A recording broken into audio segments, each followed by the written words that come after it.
오늘 말씀은 요한계시록 1장 9절에서 20절까지의 말씀입니다. 굉장히 요한계시록이 낯설죠. 많이 설교를 들어보지 못하고 더군다나 대부분의 이단은 이 요한계시록을 가지고 사실은 이야기를 많이 해요. 비유를 가지고 계시록을 가지고 마지막 때 이야기인 것처럼 엮어서 많이 이야기를 하는데, 이번 요한계시록 우리 말씀을 보면서 요한계시록에 대한 괜한 두려움, 오해가 좀 떨쳐졌으면 좋겠습니다. 바르게 말씀을 볼 수 있는 기회가 되면 좋겠어요. 로마 제국에는 유죄가 확정된 죄수들을 노예로 삼거나 사형에 처하거나 또는 섬으로 귀양을 보낼 수 있는 권한이 있었습니다. 당시에. 지금 요한이 죄수가 되어서 에베소에서 약 70에서 80km 떨어진 반모섬에 유배되어 있는 상황이에요. 유배된 이유가 9절에 나옵니다. 우리 9절 말씀을 보면 같이 다시 한번 읽어보죠. 나 요한은 너희 형제요 예수의 환난과 나라와 참음에 동참하는 자라. 하나님의 말씀과 예수를 증언하였으므로 말미암아 반모라 하는 섬에 있었더니, 지금 요한은 하나님의 말씀 그리고 예수를 증언하는 일, 복음 전하는 거죠. 복음을 전하다가 체포가 되어서 지금 유배를 당한 상태예요. 구금 상태에서 요한은 강력한 성령의 인도를 받습니다. 그 인도를 따라서 자신에게 맡겨진 사명을 듣게 돼요. 이것이 11절의 말씀인데 제가 한번 읽어드릴게요. 이르되 내가 보는 것을 두루마리에 써서 에베소, 서버나, 버가모, 두아디라, 사데, 빌라델비아, 라오디게아 등 7교회에 보내라 하시기로. 지금 감옥에 구금된 상태에서 두루마리에 써서 아시아의 7교회, 그때 존재하고 있었던 교회예요. 여기에 편지를 보내라라는 사명을 받았습니다. 하나님의 뜻을 따라 7교회에 전하라는 거죠. 당신의 마음, 말을, 뜻을 전하라는 사명을 받습니다. 요한은 섬에 유배 중이기 때문에 자유롭게 7교회를 갈 수가 없어요. 그래서 아마 하나님께서는 이런 방법을 주신 것 같아요. 두루마리 써라, 편지를 보내라. 이 사명을 받았는데, 그럼 과연 하나님은 요한을 통해서 당시 아시아의 7교회, 사실은 7교회에만 국한되지 않습니다. 지금 교회에도 마찬가지예요. 이 시대의 교회에 무엇을 전하고 싶으셨을까? 뭘 전하라고 하는 것일까? 오늘 그 말씀을 살펴보려고 합니다.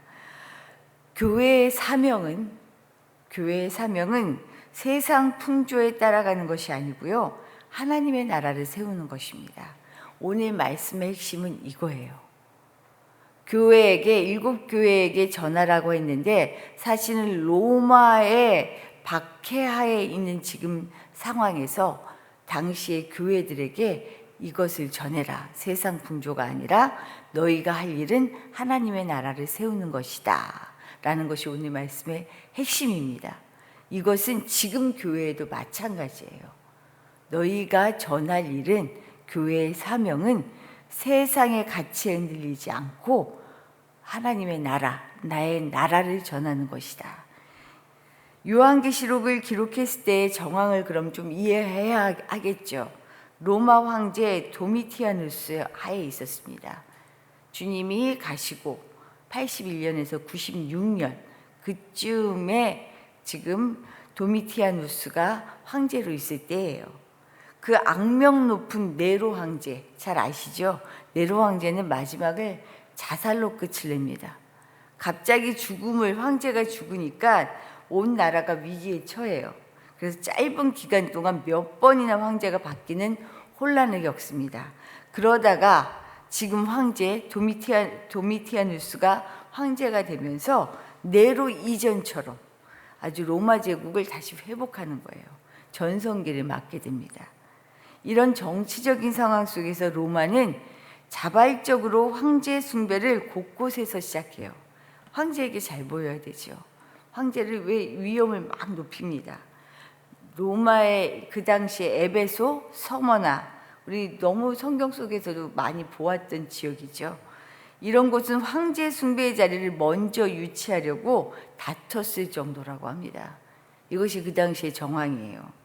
로마는 정치뿐만 아니라 경제, 사회, 종교 모든 면에서 막강한 영향력을 미치고 있었어요. 이럴 때 기독교인들, 교회는 어땠을까요? 아주 기로에 섭니다. 신앙과 지금 정치적인 상황, 사회적인 상황이 이렇게 어떻게 보면 충돌하고 있는 상황인 거예요. 로마의 가치와 요구에 타협하고 순응을 할 것인가, 아니면 사회 경제적인 압박 속에서도 기독교 신앙을 지킬 것인가, 이런 기로에 지금 놓여 있습니다. 그런데 그 당시에 교회는 어땠을까요? 대부분의 교회가 타협과 순응의 길로 돌아섭니다. 교회는 교회의 정체성 유지와 사명에 지금 심각한 위기를 맞은 거예요. 우리는 일제강점기를 지나왔던 이야기들 많이 들어왔잖아요. 특별히 이때 어땠어요? 신사참배 때문에 굉장히 논란이 많이 되었죠. 대부분의 교회는 신사참배를 했습니다. 그리고 이것이 하나님의 뜻이다라고 전하기까지 했어요. 마찬가지예요. 그 당시에도 로마 황제 이 상황에서 이런 일이 팽배했거든요. 그래서 하나님은 요한을 통하여 아시아의 7 교회에 당신의 뜻을 전하는 거예요. 그냥 줄 수가 없었어요. 사실상 합리화와 정당화로 인해 교회가 세상 앞에 굴욕을 당하고 있는 거죠. 하나님이 이걸 그냥 두고 보실 수가 없었어요. 교회의 잃어버린 정체성을 찾게 하시는 거죠. 사실 우리가 압박, 박해다라고 하면 단순히 그 당시 물리적인 것, 이것이 있었을 때만 박해라고 생각하는데, 이 당시에도 물리적인 박해도 있었지만 로마 제국이라고 하는 옷을 입고 역사하는 사탄의 통치에 삼켜지는 것이 어찌 보면 더 무서웠어요. 지금 우리나라는 어떻죠? 지금도 어마어마하잖아요. 다른 옷을 입고 사탄이. 경제적인 것, 돈, 그리고 문화, 수도 없이 많아요. 박해가 없는 것처럼 보여지는데 오히려 양의 탈을 썼다라고 표현하죠. 누구나 하니까 쉽게 선택하고 쉽게 가죠. 분별하기가 더 어렵잖아요. 어떻게 보면 우리에게 지금 하시는 말씀이구나라는 생각이 절로 듭니다. 교회가 이 어려운 상황을 극복하고 궁극적으로는 하나님 나라를 새롭게 세워가는 사명, 이것이 있다라는 것을 하나님은 요한을 통하여 계시록에서 말씀하고 계시는 거예요. 그래서 이런 목적으로 쓰여진 요한계시록을 관통하는 가장 중요한 단서는 하나님의 나라다라고 볼 수 있어요. 지금 현재 우리의 위치와 상황은 세상을 통한 사탄의 공격으로 어떻게 보면 굴복당하고 있는 것 같아요. 합리화되고 정당화되죠. 다 그러는데 뭐, 누구나 그러는데 뭐. 비굴한 모습에 지금 서 있는지 모르겠습니다. 특히 지금 한국 교회가 어때요? 한국 정치와 맞물려 있죠. 근데 보시면 알겠지만 한국 교회만 그렇지 않아요. 양태가 비슷해요. 미국 어때요? 꼭 복사판 같아요. 정치와 맞물려 있습니다. 잘 보셔야 돼요. 하나님께서는 현실 너머의 당신의 계획을, 당신의 나라를 이루어 가시는 그 비전을 요한을 통해 분명하게 보여주고 계십니다.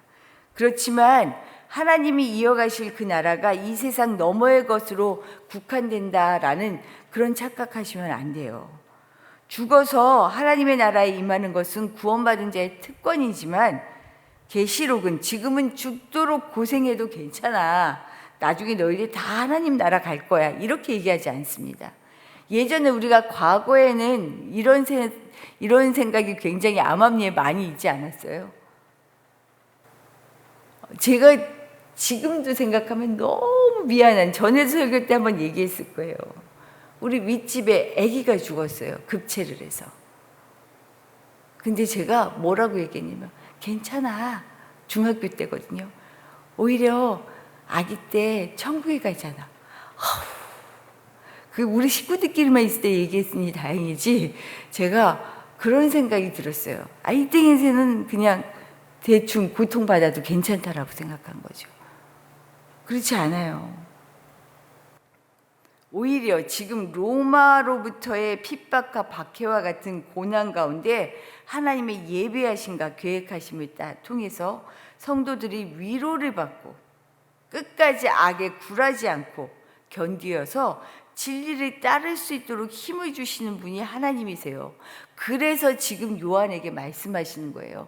지금 상황은 너희들을 끊임없이 속임수와 술수로 하나님의 뜻을 멀어지게 하고 세상에 굴복하게 하지만, 아니야, 걱정하지 마, 내가 너희와 함께한다라는 것을 오늘 말씀을 통해 보여주셔요. 12절 이하에 요한이 환상을 보죠.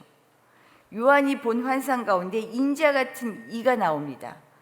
흰 머리털, 불꽃 같은 눈, 많은 물소리와 같은 음성, 입에서 나오는 좌우의 날성 검으로 묘사하고 있어요. 이것은 예수 그리스도의 위엄을 보여줍니다.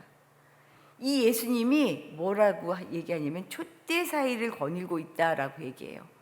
20절 말씀을 보면 촛대는 교회라는 것을 알 수 있습니다. 촛대 사이를 거닐며 교회 가운데 임재하셔서 고난과 연약함 가운데 있는 교회를 친히 돌보고 위로하시는 우리 주님을 지금 말씀하고 있어요. 보여주고 있어요. 교회를 향한 예수님의 임재는 단순한 상징이 아닙니다.